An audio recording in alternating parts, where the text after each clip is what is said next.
Hello everyone, I'm Charlie Tolhurst and welcome to Charlie Tolhurst Show live on social media tonight. I'm live on YouTube, Facebook and Twitter this evening. Welcome everyone to the Charlie Tolhurst Show, and this show is going to be fantastic. We're packed full of lots of great segments as well, and I hope you really enjoy the show this evening. So it's going to be fantastic for everyone to listen to. Let's get on with the news for today. So I want to start with a digest segment now. Now, it's been rumoured that the British Medical Association wants to keep all COVID-19 restrictions in place beyond the 19th of June. Now, this news comes as the UK government is looking to ease all restrictions on the 19th of July by moving to step 4 of the COVID-19 roadmap. However, though, many ministers have taken note of this, and many Tory MPs are fuming with the decision. So Ian Duncan-Smith said on GB News the other week that the UK was frightened by incorrect modelling, and certainly the UK is frightened by incorrect modelling on COVID-19, and face masks as well certainly create a lot of fear around people. They're not the most comfortable to wear for a long time, and I must admit that they do often create a sense of security when you're out in public. They do the job at reducing the spread of the virus, but now with many more millions of people vaccinated across the UK, I think it's time to ditch the masks, and Boris Johnson must unmuzzle us if we're going to get back to some kind of normality. So yes, that is the first part of the digest. The second part of the digest is England. Now, yesterday in the Euro 2020, England made history by reaching the semi-finals of the Euro 2020 competition after a 4-0 win for Ukraine. This win certainly boosted England's chances of winning the competition, as they now face Denmark in the semi-finals. A 4-0 win for England, with Harry Kane scoring 2 goals, Jordan Henderson also scoring as well, and one other goal scorer was also on the score sheets, meant that England went through to the semi-finals. The 4-0 thrashing of Ukraine shows that England have got capabilities to win the competition. Football is certainly coming home, as England will be playing at Wembley very, very soon. And I'm really proud of what Gareth Southgate's achieved during this competition.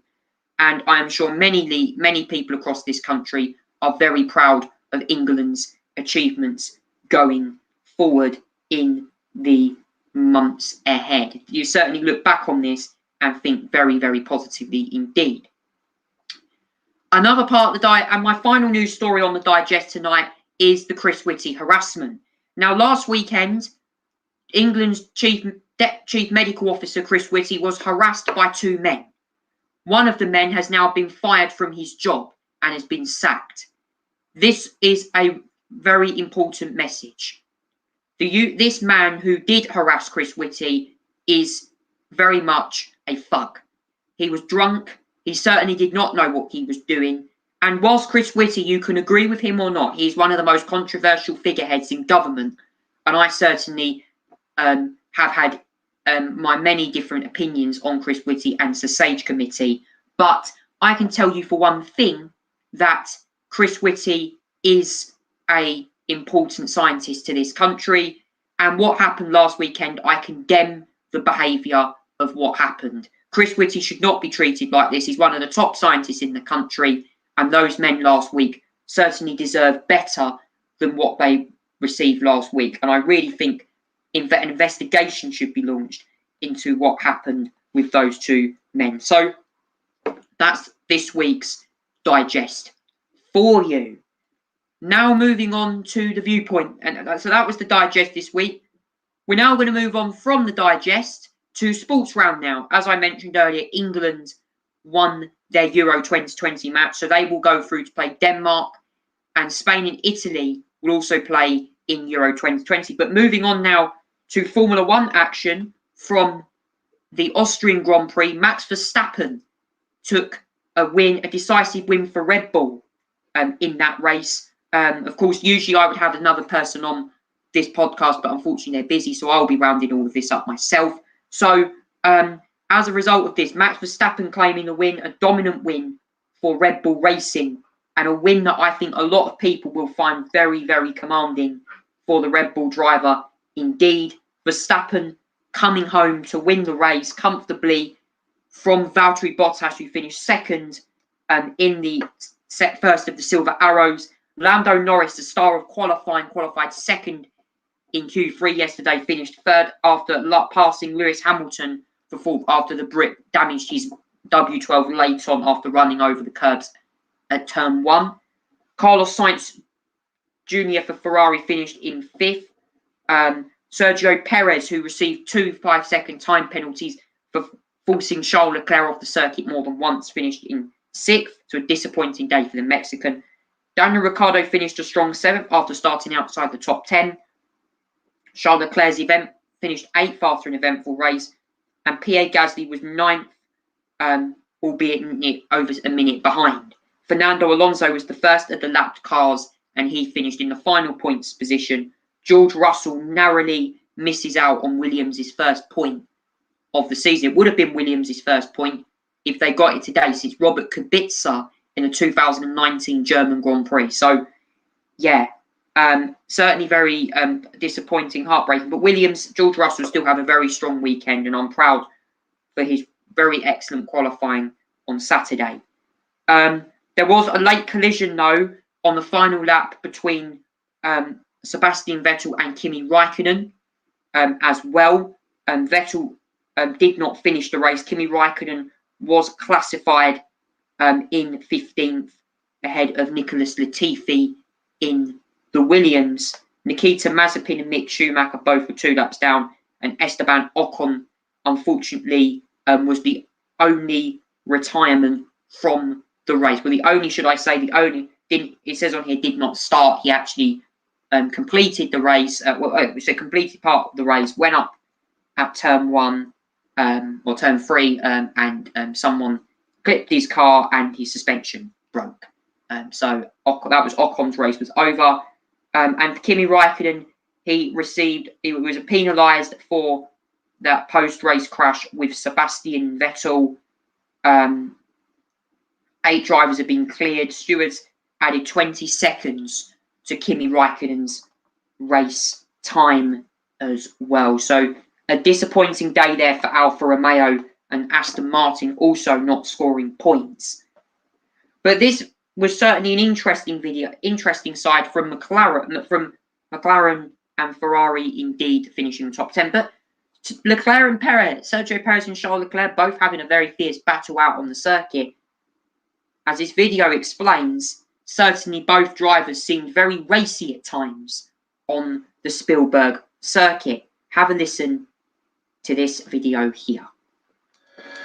Is he going to try and make a move around the outside at turn 4? Here he comes. You can see the Scarlet Ferrari, and they touch, and this time it's Leclerc that goes off into the gravel. Banging wheels, Sergio Perez and Charles Leclerc. Leclerc has lost out big. Again, I'm going to say it's a race. If you're going to go the long way round, be expected you're going to get pushed, but the stewards may have a different opinion. Well, let's have a little look again. There was room this time. Leclerc's going to be going for it again, and Leclerc's going around the outside again, but this time he's not quite close enough. Tries to get Perez on the exit. This is going to carry on to turn 5 and 6 as well, because there's nothing to separate these two cars. Round the outside goes Charles Leclerc. You don't overtake there around the outside, and that's why Leclerc goes off into the gravel, and for the second time trying to overtake Sergio Perez, loses ground by heading into the gravel.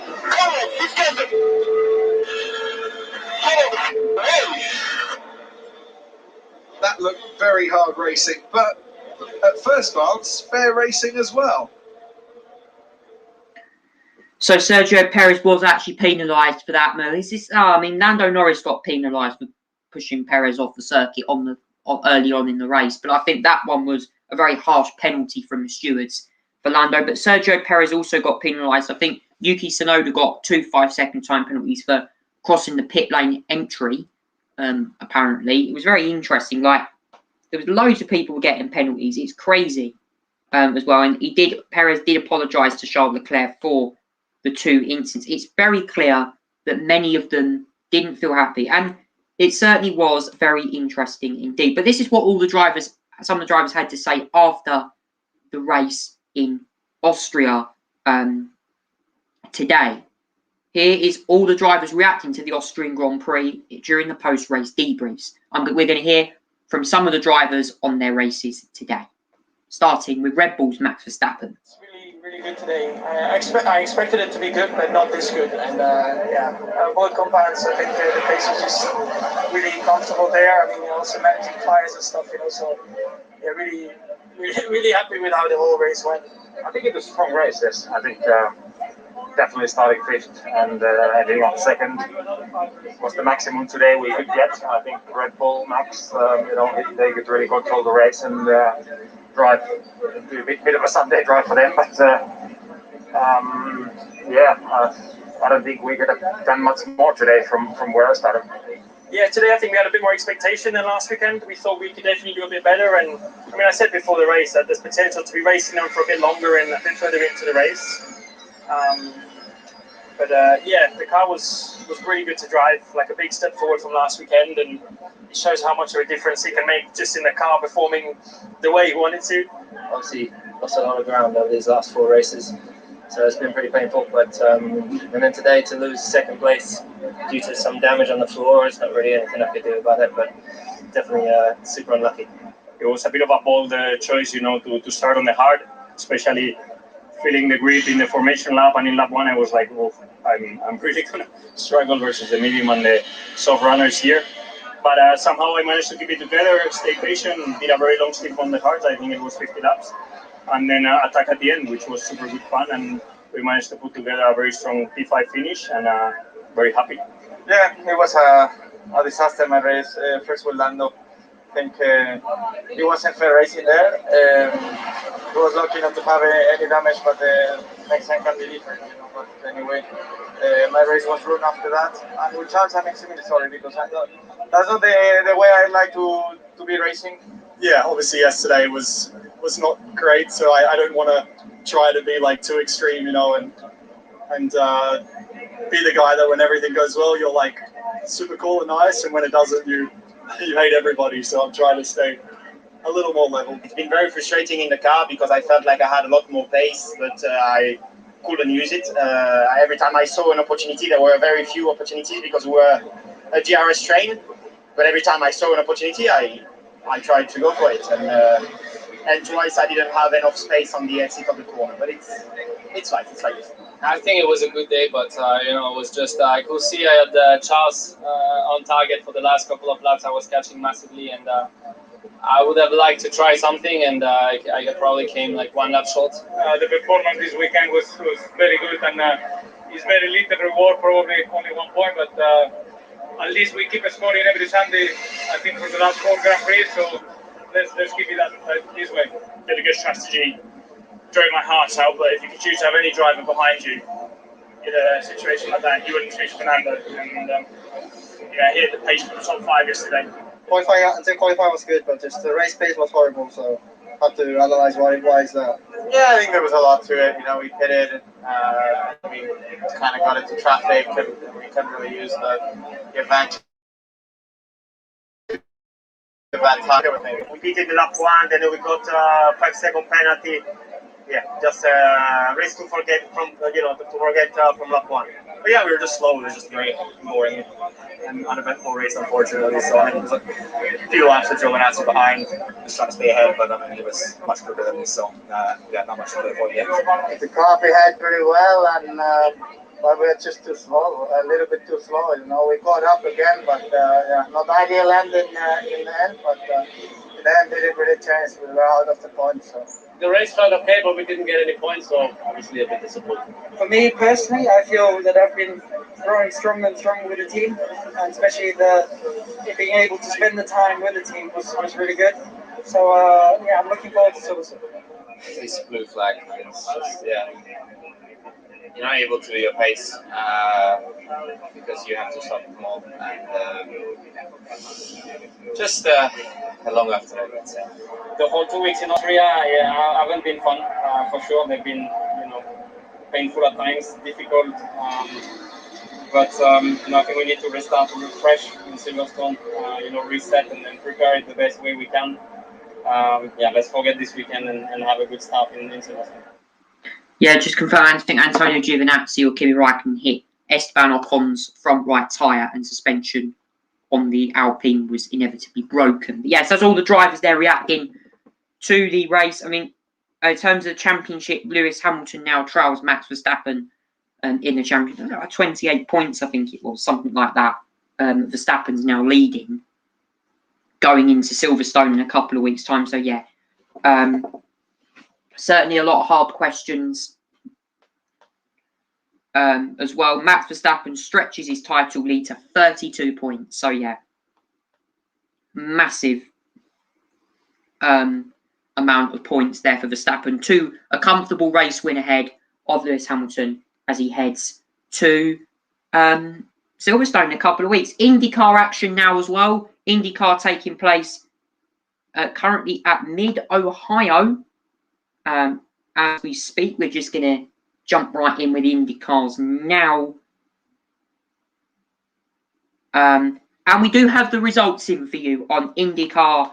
The racing, I believe, has just finished at Mid-Ohio. Joseph Newgarden ended a run of bad luck to win the IndyCar race at Mid-Ohio, holding off a late charge from former F1 driver Marcus Ericsson to secure his first victory of the year. Newgarden had led the most laps in the previous two IndyCar encounters at Detroit and Road America, but flagging tyres and mechanical issues denied him. But with pole, Newgarden was able to keep ahead of fellow starter Colton Herta in the early stages, eventually building a 3-second lead.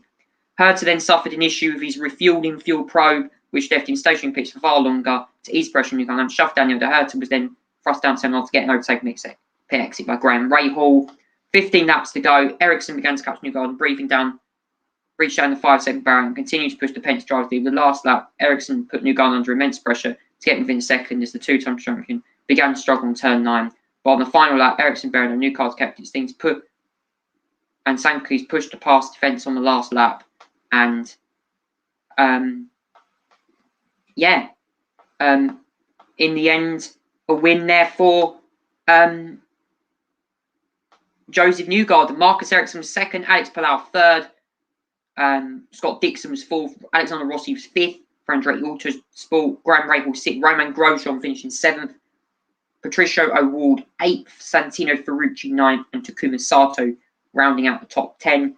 In terms of the other rookies of this season, Scott McLaughlin was 12th for Team Penske, and of course, seven-time NASCAR champion Jimmy Johnson finished 22nd in that race. Jimmy Johnson done better than this race than he did at some others. And of Felix Rosenquist, who returned following his horrible crash at Detroit as well. So that was the racing there for Mid-Ohio. IndyCar will have at least a month break before they head off to the next race of the season, which I believe is in Nashville, Tennessee, if I'm correct. Just checking. Yeah, the Big Machine Music City Grand Prix, just over a month's time. We are heading to, August 8th for that one.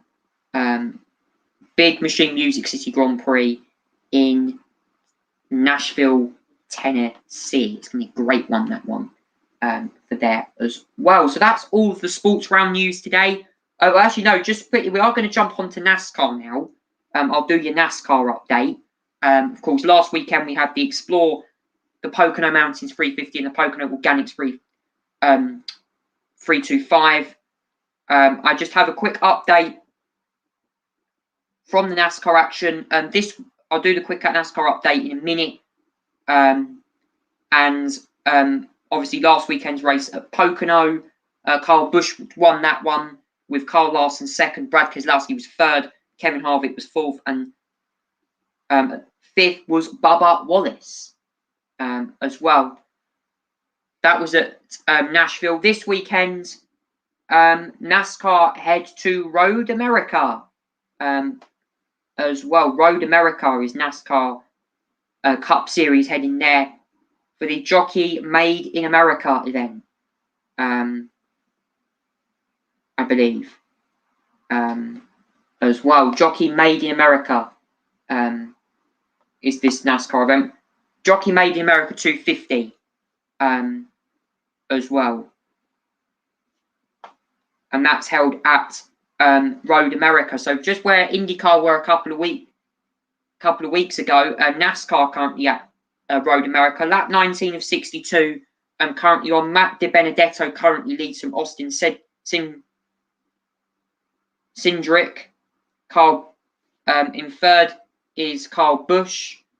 Martin Truex Jr. is fourth, and William Byron is fifth in the Chevrolet number 24 there as well. I think that's a Hendrick Motorsports car that is in fifth position at Road America. So you can watch all the coverage at the moment from Road America.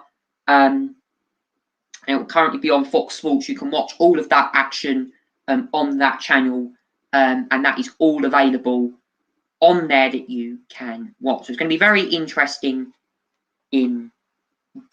But yes, moving on now to another talking point that has been gracing our screens. We're going to move on now to the next part of the show, which is going to be the viewpoint. The viewpoint is coming back now, and this is time. The viewpoint is a question that is deserved for many people. This week's edition of the viewpoint is I'm going to be talking all about school bubbles.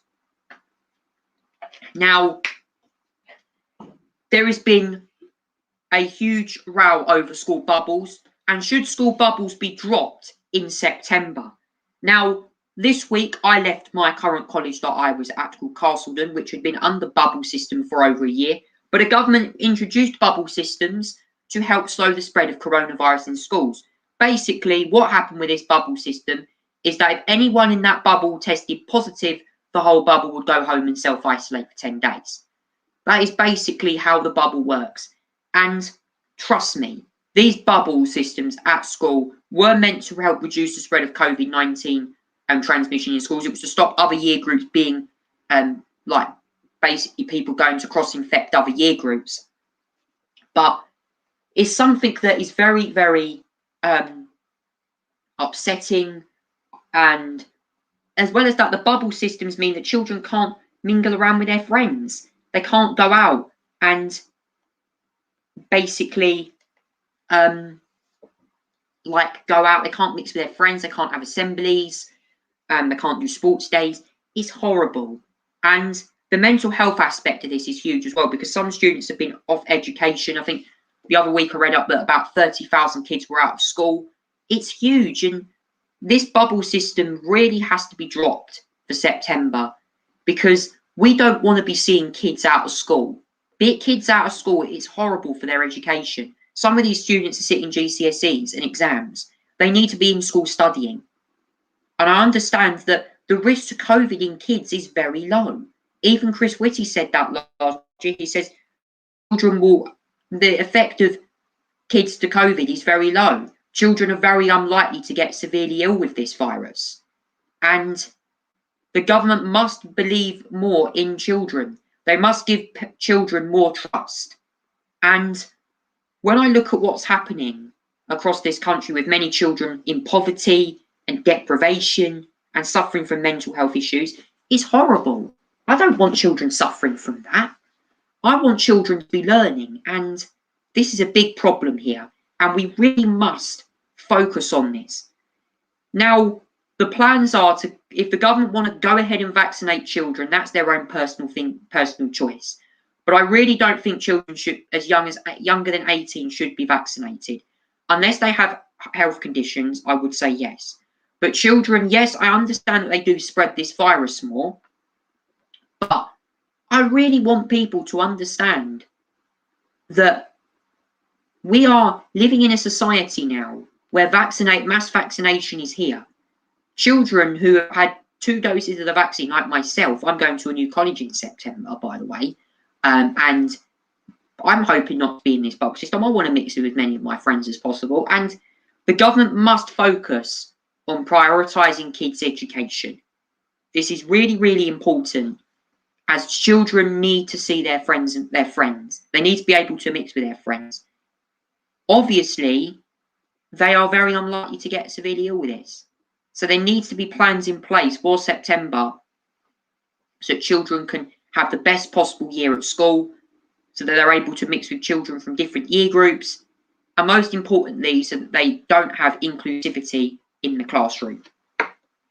They must trust their kids. It is really, really important. And I'm now going to play for you something very, very important. Education is certainly a one-shot experience. This is what Alistair Stewart had to say on GB News the other day about the bubble system in schools. Have a listen to this video.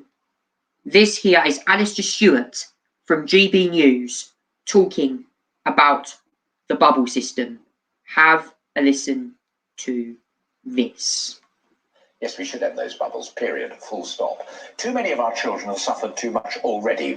The coronavirus, which was never a serious threat to children's well-being, has made them victims. There is no educational equivalent of furlough, which quite rightly has protected folk who've lost their jobs through no fault of their own. Despite the sterling efforts of teachers with online learning, and of course the genius of the likes of Joe Wicks and Carol Vorderman to help fill the gaps via television, it's not the same.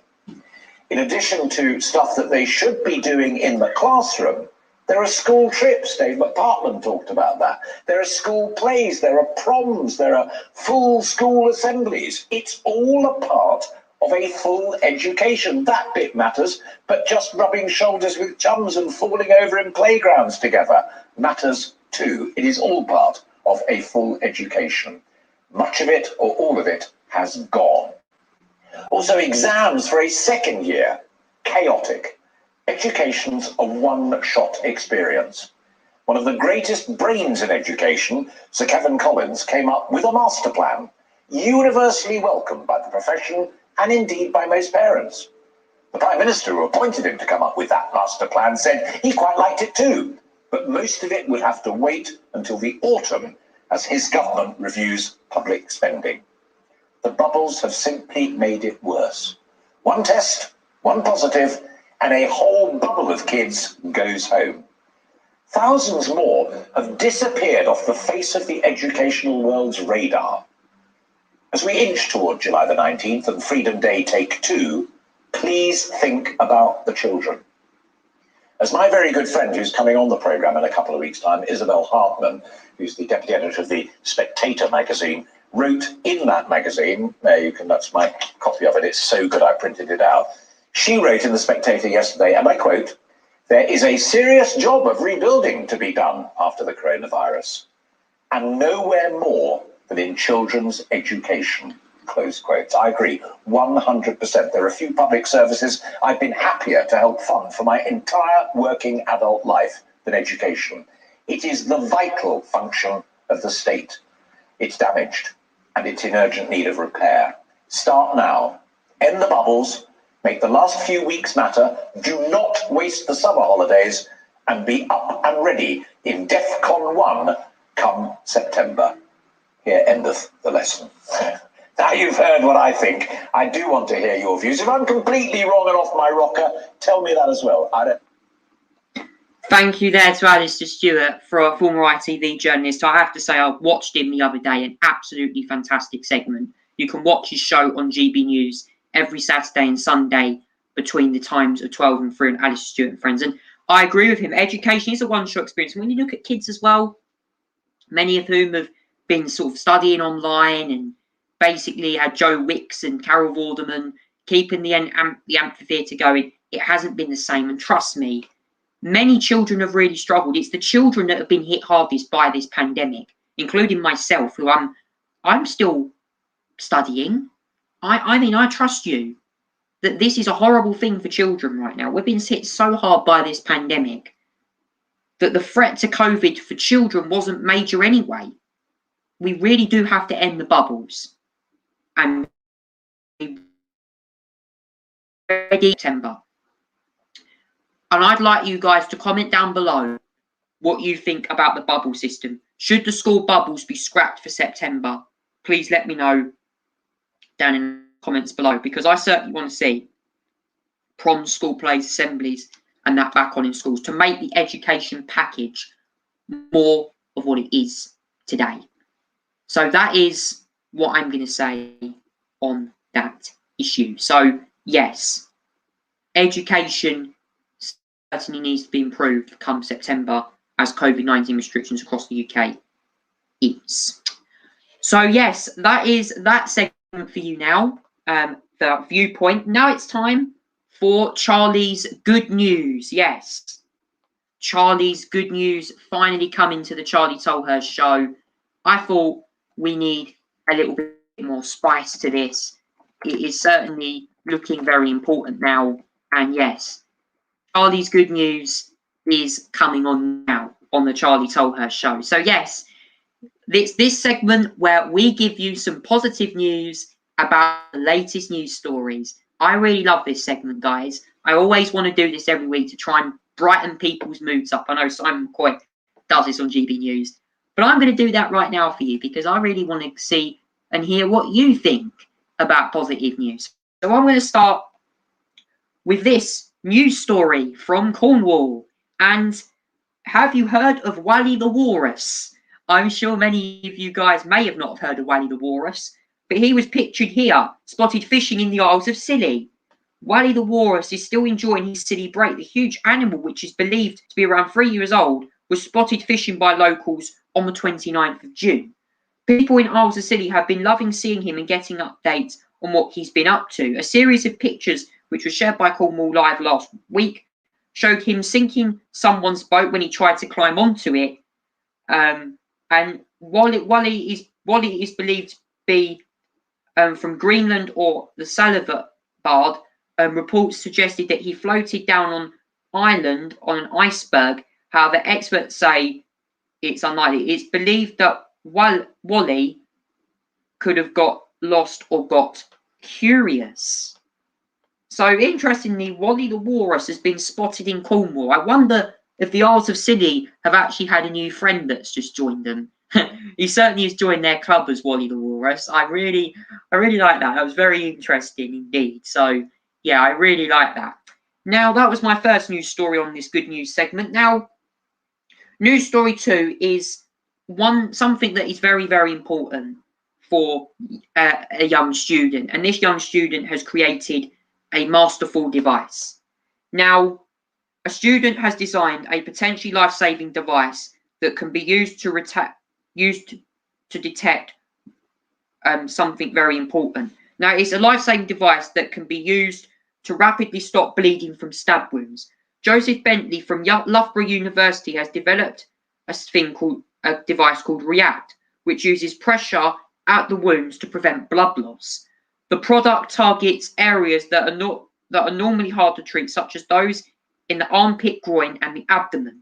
Mr. Bentley said it was a game changer for first responders and could save hundreds of lives a year. React consists of two parts: a medical grade silicone sleeve known as tamponade and a handheld device called an actuator. It can be used in cases where the wound is open. The tamponade is inserted to the wound, and the actuator is then connected and switched to inflate and fill the wound. The final year product design and technology student said by applying internal pressure to the wound, it would take less than 30 seconds to stop the bleeding.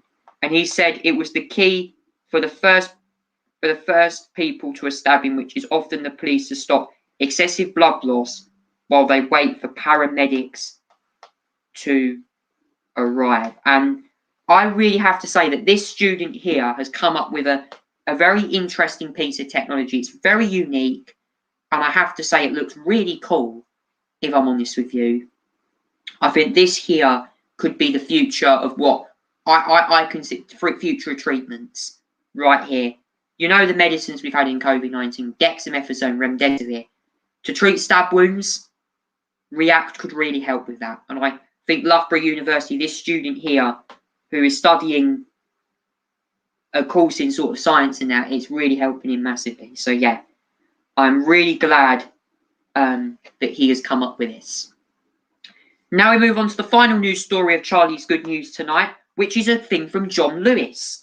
Now, John Lewis has actually expanded its furniture rental service with Fat Llama following last year's hugely successful trial. allowing shoppers to try even more products before they buy. From dining tables to breakfast bar stalls, the scheme lets customers rent out furniture for a period of 3, 6, or up to 12 months before purchasing at a reduced price. With a change in consumers' shopping habits, the initiative is a brilliant way to test drive those Spurgle buys and see if they really work in home. The newly expanded range, which starts from just £6 a month, includes a carefully curated range which reflects on the way we live. You'll find sofa beds for overnight guests, more office chairs, and the best-selling rattan bed frame, previously only available in London, and the service will be expanded out of the city. Items will be available to rent from Tuesday 20th of July at the Flat Lam Effects. Happy renting. I really like this news story, and I have to say, looking at the furniture in here, it looks really cool. I'd love to rent something like this out. It looks really stunning, actually, what John Lewis have done. So yeah, I'm so glad that they've come up with very interesting furniture indeed. So that's all my good news segment, guys. If you want me to mention any more good news stories for next week's edition of the Charlie Tolhurst Show, please comment down below. I'm live on YouTube, Facebook, and Twitter. Please comment down below if you have any questions. If you have any more news stories that you want me to hear that are positive news, guys, this is a positive news segment. We really want you to get news out there and really uplift people's moods. Please comment down below. I'd love to hear what you think about these news stories, and I really want to certainly brighten people's moods up during these difficult times. So that is Charlie's good news for this week, which is the 4th of July. So yes, that was my good news segment, but we're going to move on now to the final part of the show and my new segment, Press Watch. Yes, guys, welcome everyone to my final segment of the Charlie Tolhurst Show, Press Watch, tonight. Now, on the subject of Press Watch tonight, what is happening at what is happening in the Channel, and what is happening with the migrant crisis. Now, the asylum rules in the UK are due to be shaken up in the coming weeks, with Priti Patel expected to outline some updates to these plans. However, though, the crisis at the Channel is continuing to go very much in the wrong direction, as many more migrants do attempt to make that crossing between England and France. Still lack of media coverage on this issue. The mainstream media certainly don't seem to be wanting to cover this. Only GB News has actually taken proper coverage of this issue. Now, Priti Patel has announced tougher and harsher sentences in a bid to deter migrants from the English Channel, known as the smugglers. The move is a part of the Nationality and Borders Bill, which is intended to fix the UK's broken asylum system. And trust me, these rules are very much need to be important. Now, migrants will be seeking to make their way on UK in small boats, and it's time that we really bid to reduce asylum shopping. Now, the proposed legislation intends to make it a criminal offensive to knowingly arrive in the UK without permission, with maximum sentence for those entering the country unlawfully rising from 6 months to an imprisonment of 4 years. The government is also in plans to increase the tariff for people smugglers who found guilty of facing life behind bars, with the current sentence of up to 14 years as well. Now, migrants react certainly as their British border force are pulling them into Dover, and I have to say the total figure for 2020 was 8,417. The total this year is 6,000, reaching the UK in just the first 6 months. It could be eclipsed within 2 months if the number of crossings in August and July is actually increased. And you can just see that the crossings are getting worse and worse. In fact, many of the migrants are not even going to Dover. Some of them are heading all the way up at Hastings. It is crazy. We really need to start thinking about protecting our borders. And it's really, really important to be hearing,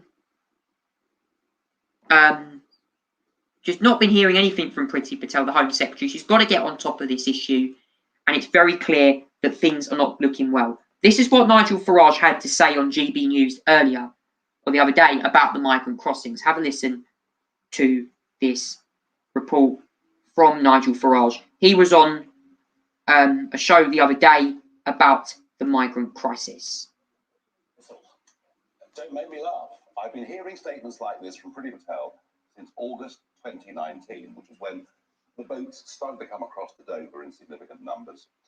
And with every extra few thousand that come, we get a big statement from the Home Secretary. We're going to have the RAF in the Channel. We're going to have drones in the Channel. We're going to have long prison sentences. The prospect of people arriving by boat being put straight into prison, I would have thought, given that the Human Rights Act and given that we're still part of the European Convention on Human Rights, is just about zero. And you mentioned it in the introduction, small boats. There's been a big change in the last 2 weeks. Different boats are now coming. Now, I myself found a small boat on Monday of this week that had landed a few minutes before, and 20 people were on the run and the police were chasing after them. But now there's a new, completely different kind of dinghy that's coming. They're 11 meters in length. One of them had 70 people on this week. Others had 55s and 60s on. And these are being made in a specially made mold. They're put together with cheap wood and glue. They are not seaworthy. They are. I mean, we saw 43 people drowned in the Mediterranean yesterday. Honestly, there is going to be a very major tragedy happening in the Channel before too long.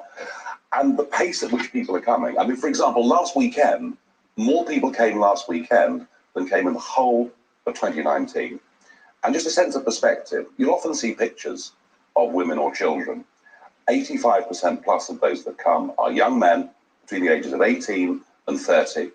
Very few have identity documents. They deliberately throw them away because if you don't know where they're from, even if you had the will or were allowed legally to deport them, you can't do it because where would you send them? And I'm going to stick my neck out and say, I think there'll be at least 20,000 come this year through the Dover route. And nothing Priti Patel has said is going to work. Thanks to Nigel Farage there for talking about the crisis. And I have to say I agree with him because this is a big problem at the border. And I saw a picture there of some migrants on the run. And these people, are they coming in to seek refugee status? Have they got identity documents to prove that they're travelling illegally? Because I don't think they are. And I have to say, they are destroying our country. They're damaging this country. We don't have any border defence in here whatsoever. And mainstream media outlets must cover this issue because this crisis is ramping up. There's been boats, as Nigel Farage said, that have been 11 metres in length, that have been made from quite high mould, heavy moulds, that they're carrying up to 55 to 70 people.